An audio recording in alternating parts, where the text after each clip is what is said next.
Nobility, a word once revered, but now almost forgotten. Is our modern distaste for it due to a misconception? What if nobility was never about titles or birthright, but about something Nietzsche called self-surpassing, or more cryptically, overgoing and downgoing? Quote, "In the best there is still something to loathe, and the best is still something that must be surpassed. Man is a bridge and not a goal. What is lovable in man is that he is an overgoing and a downgoing. Your will and your feet which seek to surpass you, let these be your new honor." End quote. Dear viewer, did I hear you ask, how does one begin to have their will and their feet surpass them? You wish to embark on the journey toward Nietzschean nobility, yet the trailhead seems uncertain, its markers unsettling. Well then, to demystify the path of self-surpassing, let us explore Nietzsche's poem, Comfort for Beginners. See the child, surrounded by swine, helpless and with crooked toes. It can whine, do not else but whine. Will it ever learn to stand and go? Do take heart, for soon, I would opine, you'll see it dance and in tempo. For once it stands on both legs fine, on its head will it then roll. Self-surpassing always begins with feeling like a helpless child, slipping in the mud, surrounded by hoof-heavy hazards.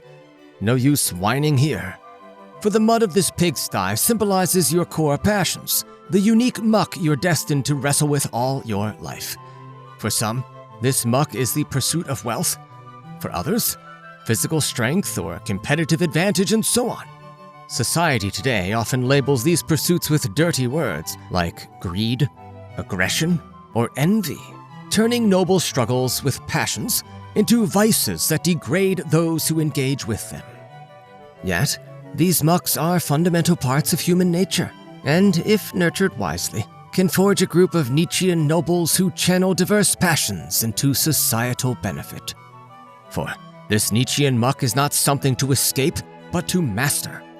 We may someday stand in our mud, dance, and even flip over to perform headstands in our sties. Imagine that.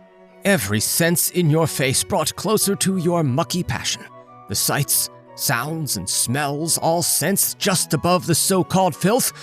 Imagine the insights you'll gain.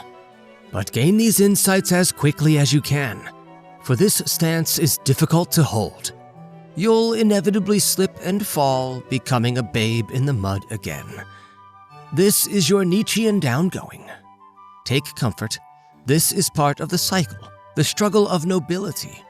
You've been a hand-standing overgoer, and each act of self-surpassing provides new insights into your muck.